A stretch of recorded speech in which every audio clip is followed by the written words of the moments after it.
믿음에 대해서 계속 알아보고 있습니다. 오늘은 믿음, 이제 마지막으로 믿음을 정리하는 시간 갖도록 하겠습니다. 믿음에 대해서 조금 더 다룰 것이 있지만 그것은 또 향후에 하고, 믿음에 대해서 오늘 마지막으로 할 때, 믿음의 가장 중요한 요소를 한번 다뤄보도록 하겠습니다. 순종하는 마음이 바로 믿음인 것입니다. 사람들은 만족을 찾아 헤맵니다. 사람들은 다 자기 자신이 채워져야 할 것들이 있다고 생각을 합니다. 그래서 어디를 찾아다닙니다. 여기저기를 찾아다니면서 자기의 어떤 만족을 찾아 헤매는, 그것은 우리가 선악과를 따먹은 이후에 우리 마음 가운데 하나님과 떨어짐으로 말미암아 우리 마음 가운데 뭔가 공허하고 뭔가 부족한 것이 때부터 생겼기 때문입니다. 오늘 요한복음 6장 2절에 보면 큰 무리가 따랐다라고 했습니다.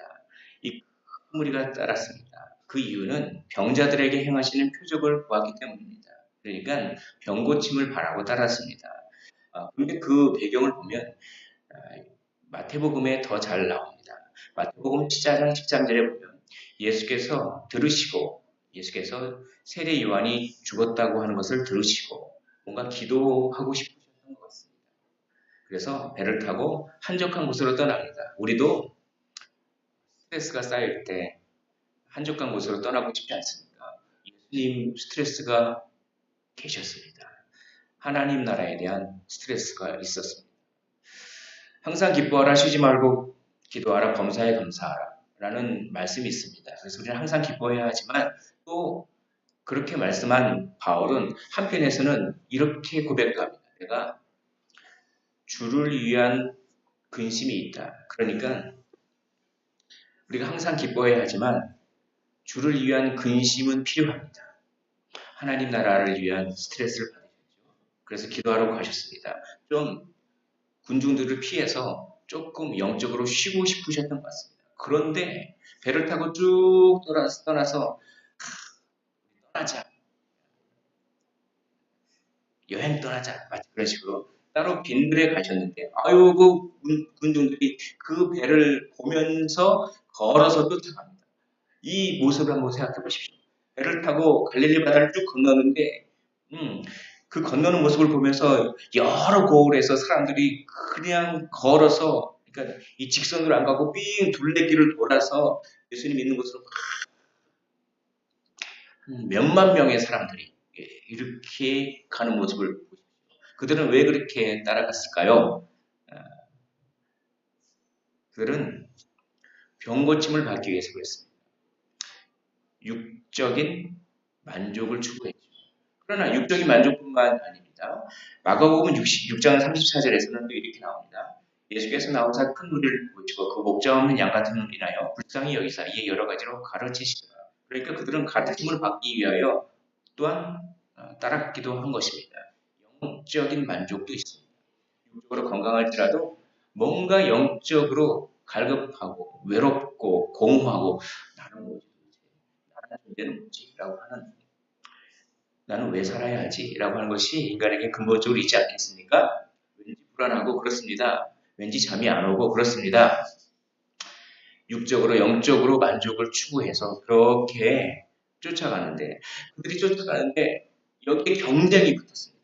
그냥 질서정연하게 쫓아가는 게 아니라 먼저 선착순으로 막 가서 예수님한테 이렇게 병고침을 받고 예수님한테 안수도 받고 예수님에게 가르침을 먼저 받기 위해서 막 경쟁, 여기에 또 욕망이 담겨 있습니다. 막 뒤섞여서 자기 욕망만을 더 우선시하려고 막 뒤엉켜서 막 빨리 가야지, 줄 서야지 하면서 막 그냥 몇만 명이 되는 무리들이 막 쫓아가는 모습을 상상해 보십시오. 만족을 찾아 인간은 그 목자 없는 양같이 보였습니다. 그래서 참 불쌍히 여기셨다라고 표현을 합니다. 양은 시력이 약합니다. 다른 동물들은 집을 나오면 뭐 몇백 킬로를 떨어져서도 자기 집을 돌아옵니다. 그런데 양은 한번 집을 나가면 집을 못 돌아옵니다. 양은 방향 감각이 없습니다. 양은 시력이 약합니다. 그래서 꼭 목자가 필요합니다. 양이 무리를 이탈하고 딴짓을 하고 한눈 팔고 목자의 한눈을 팔고 무리를 이탈해 보면은 방향 감각이 없어서 막 헤매다가 광야에 빠지게 됩니다. 그래서 만약에 목자가 양을 발견하면 살 것이요, 목자가 양을 발견하지 못하면 죽습니다. 이 그림에 보면 양이 뭐 이런 데도 가는 그림이 어떻게 가는지 모르겠지만 그만큼 찾아 헤맵니다. 양의 목숨은 목자를 만나느냐 만나지 않느냐에 달려 있습니다. 참된 목자를 만나기 전까지 길 잃은 양은 헤맬 수밖에 없습니다. 예수님을 만나기 전까지 인간은 만족할 수 없습니다. 항상 다음이 있습니다. 그 다음, 그 다음. 쾌락의 끝은 없습니다. 끊임없이 경쟁하고 열심히 산다고 하지만 아프기만 합니다. 몸이 아프고 마음이 아픕니다. 열심히 일하는 결과가 결국 그렇게 되는 경우가 얼마나 많습니까? 만족은 예수님만이 줄 수가 있는 것입니다. 오늘 본문은 그것을 아주 아름답게 너무나 감동적으로 만족을 주시는 분은 예수님밖에 없다라고 하는 것을 그려내고 있습니다. 요한복음 6장 5절에 예수께서 눈을 딱 들어, 이것은 뭔가 주목하겠다고 하는 의지의 표현입니다. 눈을 들어 큰 무리가 자기에게 온 것을 벌써 보시고 그렇게 욕망을 쫓아 이렇게 막 목자 이런 양떼처럼 그렇게 뒤엉켜서 자기를 따라오는 무리들 배 안에서 보셨겠죠. 그리고 빌립에게 우리가 어디서 떡을 사서 이 사람을 먹이겠느냐 하시니 이렇게 말하시면 신이 어떻게 하실지를 다 알고 그렇게 떠온 것입니다. 빌립은 합리주의자였습니다. 계산이 안 나옵니다. 아니 각 사람으로 조금씩 돈을 걷어도 200데나리온, 한 데나리온이 하루 일당이라고 생각하시면 됩니다. 하루 일당. 그러니까 하루 일당을 대략 계산하기 쉽게 10만 원으로 잡으면 200데나리온은 2천만 원입니다. 그러니까 200일 동안 사람이 일해서 받는 봉급 정도, 연봉의 3분의 2 정도, 대략 2천만 원. 2천만 원 난치 떡을 사도 모자릅니다. 합리주의자입니다. 예수님의 능력을 믿지 못했죠. 그렇게 지근거리에서 사람 죽은 것도 다 살려내는 예수님을 보면서도 여전히 예수님의 능력을 믿지 못했습니다. 이제 날이 점점 어두워지니까 제자들이 무리를 보내어서 좀 이들을 보내서 스스로 돈 주고 사먹게 해주십시오. 그러니까 예수님께서 이렇게 말합니다. 갈 것 없다. 너희가 먹을 것을 줘라. 먹을 것을 주는 사람은 너희다. 제자들의 역할은 무엇입니까? 제자들의 역할은 먹을 것을 주는 것입니다. 그리스도인은 전부 제자입니다. 우리 그리스도인들은 다른 사람들에게 무엇을 줘야 합니까? 먹을 것을 주는 것입니다. 다른 사람에게 참된 행복을 전해주는 사람이 바로 그리스도인입니다. 그리스도인은 자기 먹을 것만 챙기면 안 됩니다. 다른 사람들에게 참된 행복과 만족, 예수 그리스도를 전함으로 말미암아 그것을 전해줘야 하는 것입니다. 너희가 먹을 것을 주라 말씀하십니다. 그러자 우리가 가서 200데나리온의 떡을 우리가 가서 사다 먹으니까 하니까 너희에게 떡 몇 개나 있는지 가서 한번 알아보라. 그래서 알아보니까 떡 5개와 물고기 2마리가 있습니다. 그것을 내게 가져오라. 내가 뭔가를 하겠다라고 했죠. 내가 뭔가를 하겠다.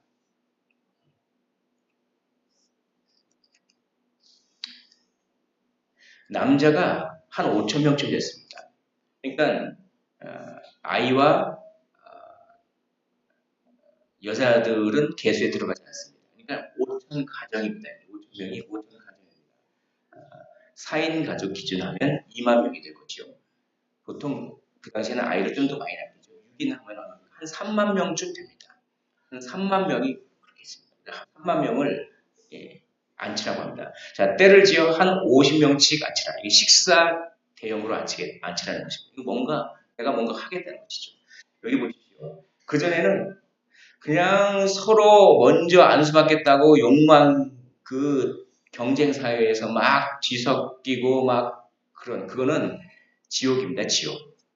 그러나 여기 보십시오.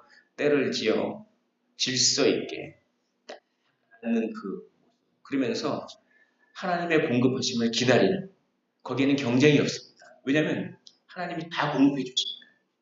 거기에는 싸움이 없습니다. 다툼이 없습니다. 바로 이것이 천국의 모습입니다.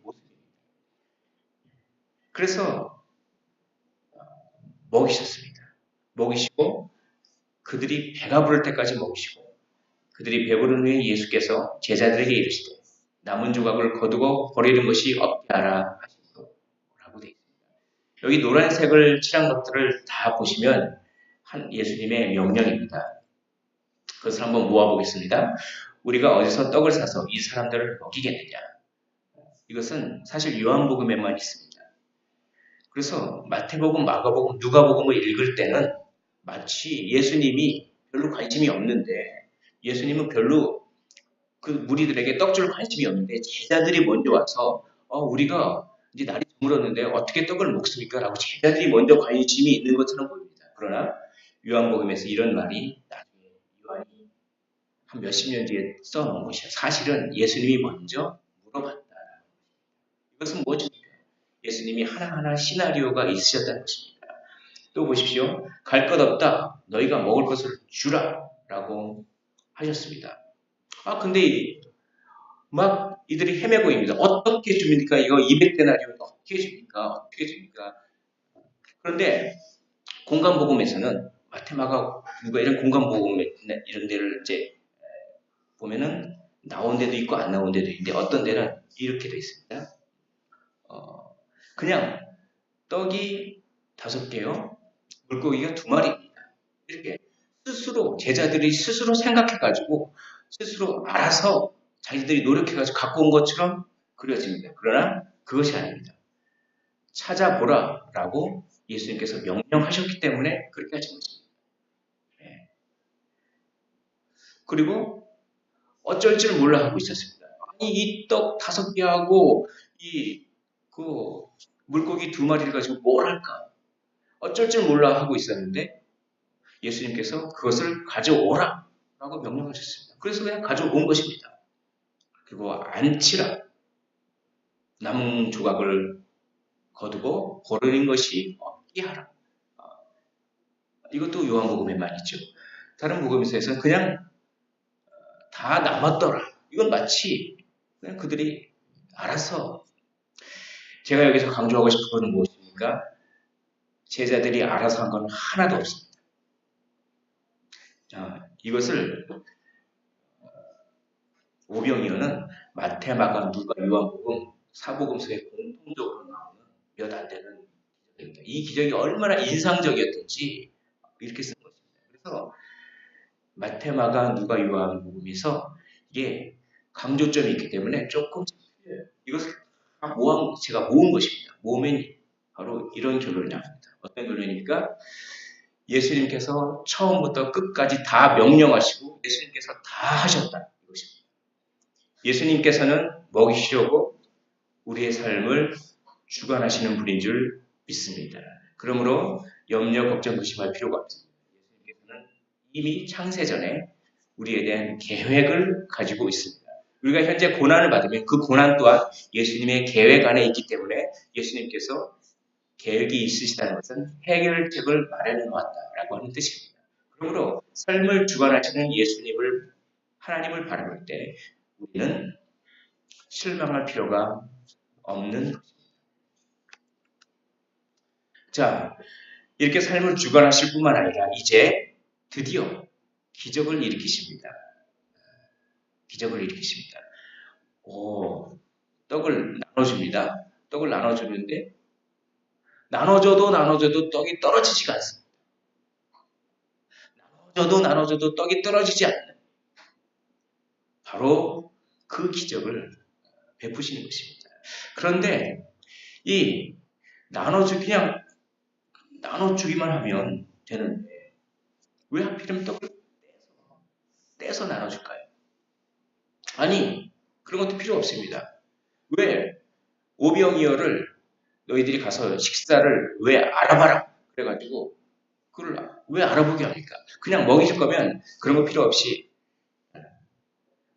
음식물이 내려와라, 하늘에서 내려와라 이렇게 말 한마디만 하면은 그냥 두두두두 내려올 텐데 왜 예수님께서는 굳이 그렇게 오병이어 그러니까 너희들에게 얼마나 음식이 있는지 알아보라고 왜 굳이 떼어서 떡을 뗀다라고 하는 단어는 언약을 맺는다라고 하는 단어입니다.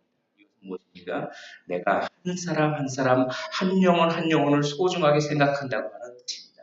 내가 한 사람 한 사람 한 영혼 한 영혼 너희들 내가 집단으로 보지 않겠다. 너희들 내가 한 영혼 한 영혼으로 보겠다는 것입니다. 너희들 내가 한 영혼 한 영혼으로 보면서 한 영혼을 떼어치면서 한 영혼마다 다 언약을 맺겠다는 것입니다. 약속을 맺겠다는 것입니다.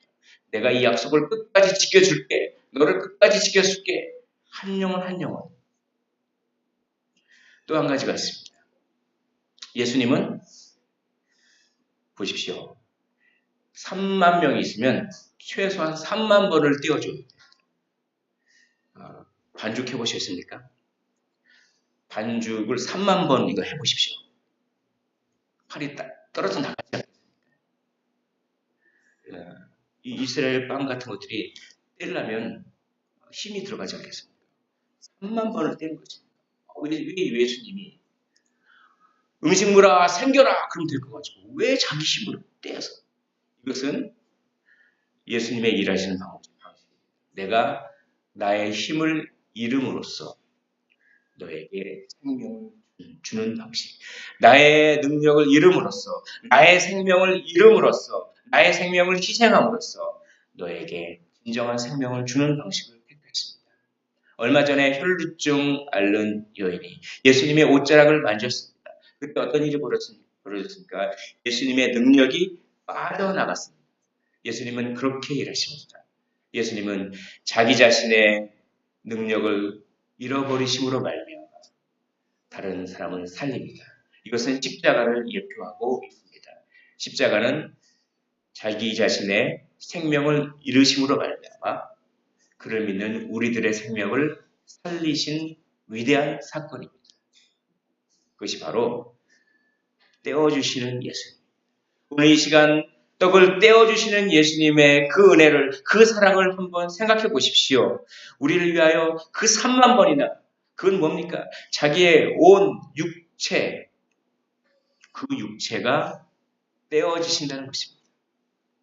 우리를 위하여 십자가에서 자신의 살이 찢겨지셨습니다. 자신의 살이 쪼개지셨습니다. 그러므로써 우리에게 언약을 맺으시고 우리를 살려주셨습니다. 이것은 성찬식입니다. 오늘 성찬식 하실 때 여러분들이 떡을 딱 쪼갰죠. 그것은 예수님과 언약을 맺겠다는 것입니다. 새 언약. 예수님은 우리를 사랑하고 우리는 예수님을 사랑하는 그 언약. 예수님은 우리에게 그렇게 영원한 언약을 맺으시기 위해서 자기 자신을 떼어주셨습니다. 자기 자신이 쪼개지셨습니다. 그러므로 우리도 쪼개져야 합니다. 우리도 다른 사람을 살리기 위하여 쪼개져야 합니다.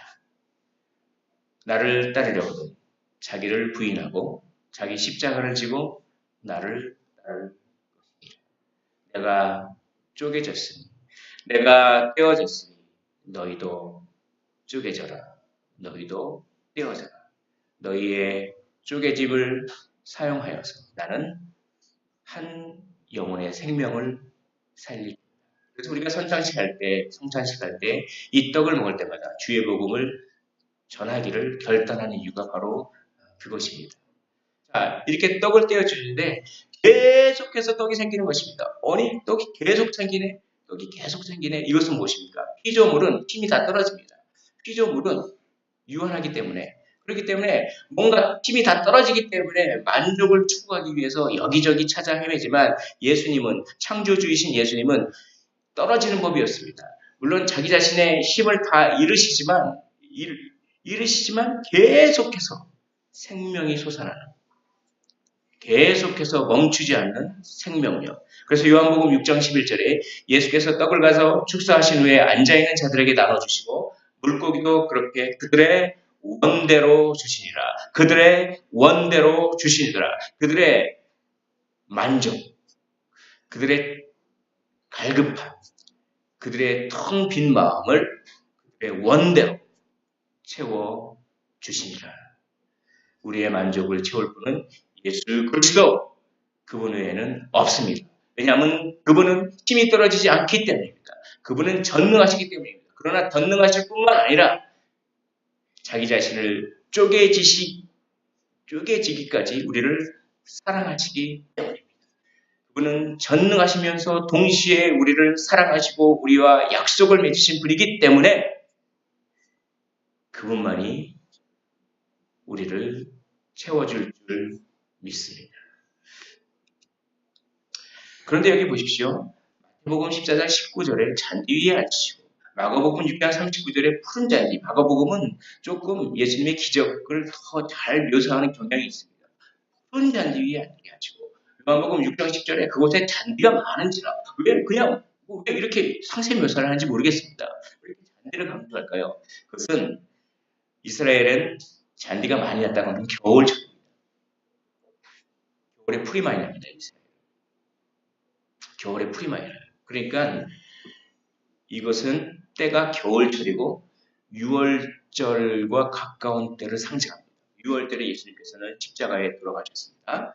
그리고 이것은 또 한 가지 무엇을 상징하냐면 그 푸른 잔디 위에 양떼들이 50명씩 이렇게 쫙 앉아서 예수님이 공급해 주신 떡을 먹는 장면은 그 마치 푸른 잔디 위에 평화롭게 양떼들이 풀밭을 뜯어먹는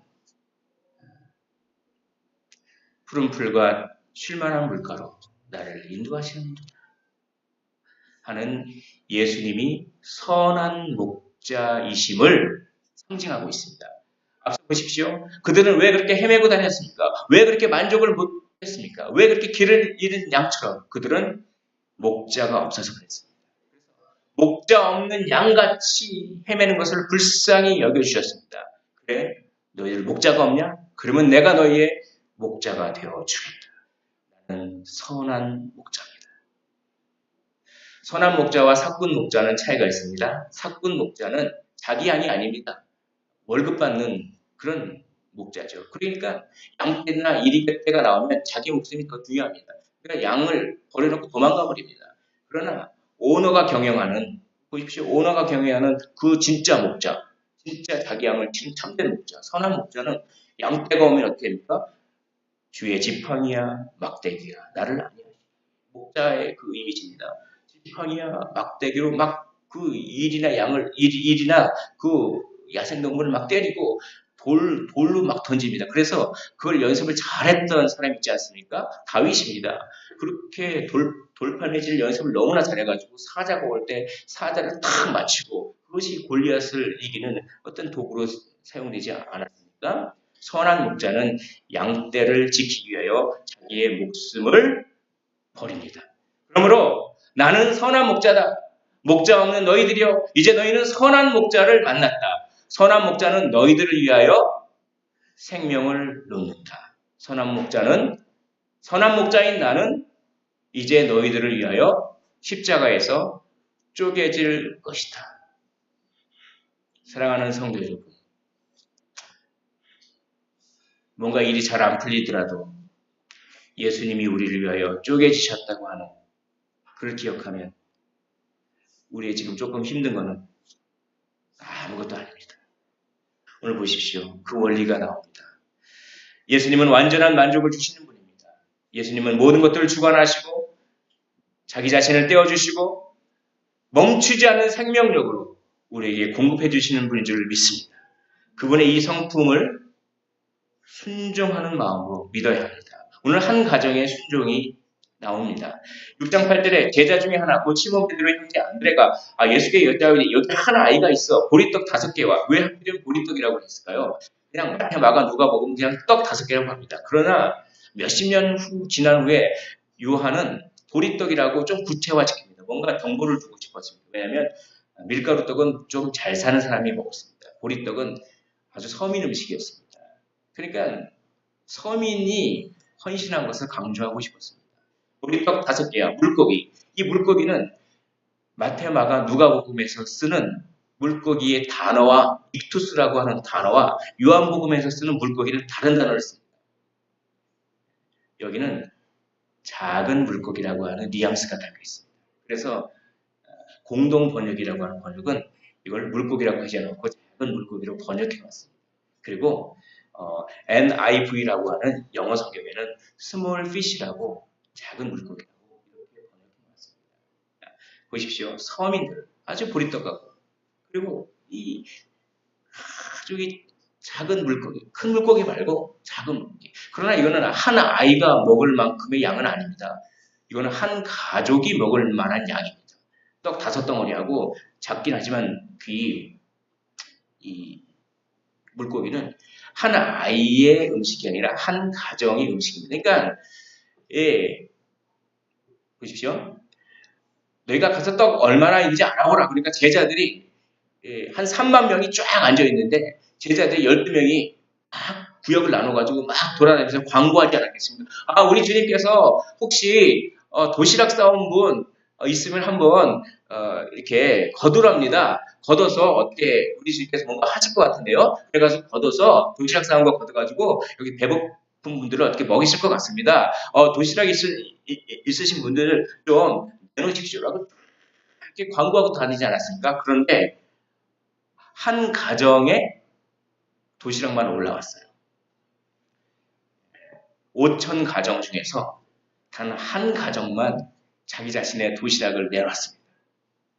물론 병자들이 많았고 가난한 자들이 많았기 때문에 실제로 내놓고 싶어도 가난해서 내놓지 않는 사람들도 많았겠죠. 그러나 그 중에는 분명히 도시락이 그래도 어느 정도는 있지 않았겠습니까?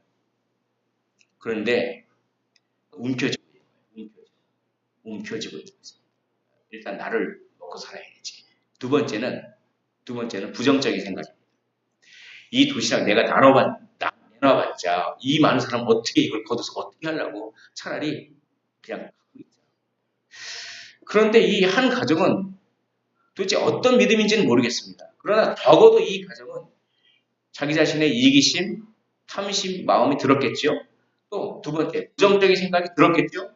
일단 이 이기심과 부정적인 생각을 일단 떨쳐버리고 내놨지 않았겠습니까? 일단은 무슨 큰 믿음이 아니라 이랬을 가능성이 있습니다. 맨 처음에 내가 내놓으면 사람들이 따라 내놓겠지 하고 내놓으니까 내놓을 줄 알았는데 자기 말고는 아무도 안 내놓는 거예요. 얼마나 민망합니까?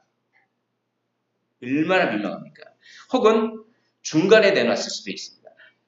여기 광고합니다. 우리 주님께서 도시락을 거두시랍니다. 그러니까 한 10분이 지나고 20분이 지나고 아무도 안 내놓으셨습니다. 내가 한번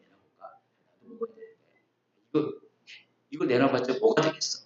막 그러다가 한번 내놓자. 내가 내놓으면 혹시 다른 사람들이 따라서 내놓지 않을까? 순간쯤에 내놓을 수도 있어. 그러니까 아무도 안 내놓는 것입니다. 얼마나 민망합니까? 혹은 마지막에 아무도 안 내놔? 그럼 내가 마지막으로 한번 내면 어떻게 되지 않을까? 그래도 안 내놓는 이것이 그리스도입니다. 그리스도인은 세상과 반대 방향으로 사는 사람이 그리스도입니다. 그리스도인은 거룩한 민망함이 있는 사람이 그리스도입니다. 다른 사람들은 다 저렇게 사는데 좀 말씀을 지키느라고 쑥스럽고 민망하게 이렇게 사는 사람들이 바로 그리스도인입니다. 그러므로 그리스도인은 외롭습니다. 외롭고 민망합니다. 여기 보십시오. 그러나 그것이 이 많은 사람에게 얼마나 되겠사옵나이까. 제자들조차도 이렇게 부정적인 생각이 있었습니다. 그러나 우리 주님께서는 이 도시락을 사용하셔서 5,000명, 5,000 가정을 먹이시고 그게 남아서 12바구니, 12이라고 하는 숫자는 완전하다. 완전히 남아서 꽉꽉 차서 남는 그런 기적을 베푸셨습니다. 사랑하는 성도 여러분, 우리가 조금 민망할지라도 순종하면 하나님께서는 그 순종을 사용하시는 줄 믿습니다. 왜 예수님은 만나여 내리라 이렇게 하지 않고 도시락을 한번 건너가라 라고 그런 방식으로 기적을 베푸셨어요. 그것은 우리의 믿음의 순종을 예수님께서는 기다리신 것입니다. 그래서 그 한 가정이라도, 작은 한 가정이라도 겨자씨 하나일 만한 그 믿음, 예수 그리스도의 크심을 의지한 그 한 가정이라도 그 믿음만 있으면, 그것만 있으면 5,000 가정도 먹고 남는 하나님의 능력을 보이시는 방법으로 우리 주님은 일하십니다. 우리 자신의 형편이 조금 부족하더라도 그걸 주님께 내놓으십시오. 그러면 그 겨자씨만한 그 작은 것을 사용하셔서 5,000 가정을 먹이실 줄 믿습니다. 여기 보십시오. 주님께서 이렇게 무한한 공급을 할 때, 그 한 가정, 순종했던 한 가정, 헌신했던 그 한 가정은 얼마나 보람을 느꼈을까요? 야, 우리가 민망했는데 냈는데 이걸 가지고 하나님 예수님께서 이렇게 그러나 여기저기에 부끄러운 가정들이 많지 않았습니다. 무한히 공급되는 그 예수님의 그 음식 앞에서 자기들이 꼽을 쳐놓은 도시락은 아무 소용이 없었습니다. 아무 의미가 없는 것입니다. 자기들이 꼽을 쳐놓은 그것.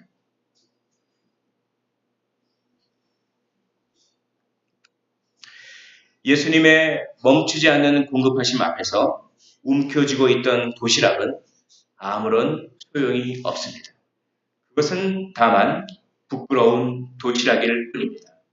도시락을 주님께 내어드리십시오. 우리의 행동을 좌우하는 탐욕이나 부정적인 생각들을 움켜쥐지 마시고 주님 앞에 내어드리십시오.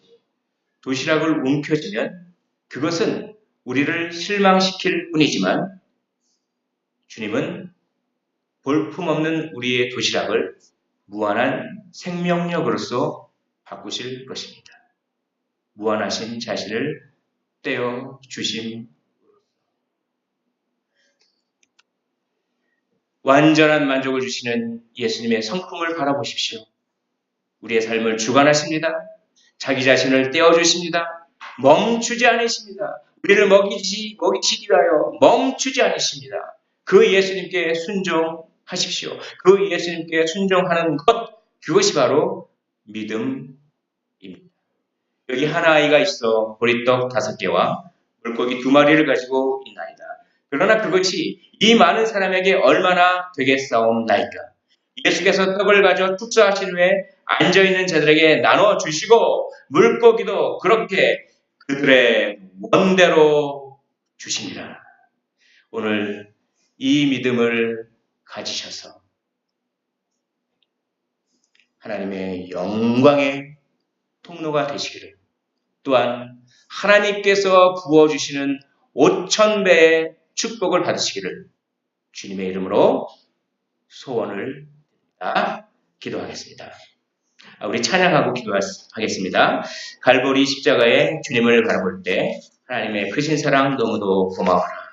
우리에게 믿음을 주시고 소망을 주시며 사랑으로 세상을 이기게 하신 그 주님을 바라보고 이제 십자가에서 쪼개지신 주님처럼 우리도 우리 자기의 십자가를 지고 희생하는 삶, 쪼개지는 삶을 살아 주님께 영광 돌리는 우리를 다 되게 해달라고 그런 마음으로 찬양합니다. 갈보리 십자가에 주님을 바라볼 때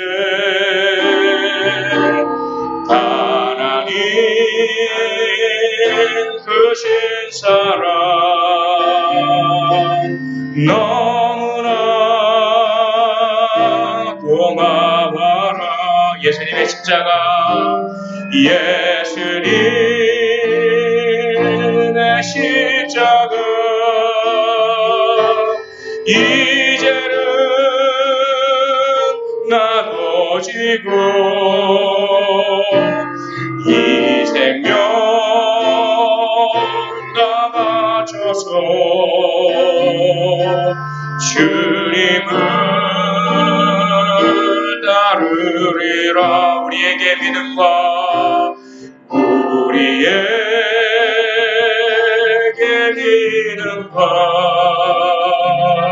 소망을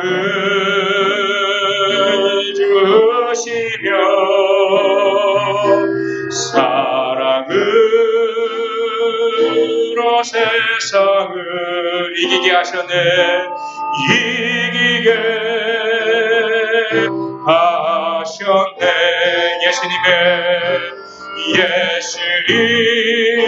예수님의 십자가, 이제는 나도 지고 이 생명 다 바쳐서 주님을 따르리라. 이 시간 우리 말씀을 생각하시면서 기도하실 때 하나님 아버지, 우리가 가지고 있는 부정적인 생각을 다 주님께 내어놓습니다. 이 시간 우리가 가지고 있는 그런 공허한 마음들, 우리가 연연했던 것들 다 주님께 내어놓습니다. 우리의 이기심을 주님께 고백합니다. 또한 우리가 움켜쥐고 싶은 어떠한 것을 주님께 내어놓습니다. 주님께서 우리를 온전하게 회복시켜 주시옵시고 정말 충만하게 채워 주시옵소서. 하나님 형통의 축복을 더하여 주시옵시고 먼저 그의 나라와 그의 일을 구하게 하시며 하나님의 또한 공급하시는, 만족해 하시는, 채워지는 그 은혜를 경험하게 해달라고 이 시간 말씀을 생각하시면서 간절한 마음으로 주님께 기도로 나아가도록 하시겠습니다. 사랑과 은혜가 풍성하신 우리 하나님 아버지,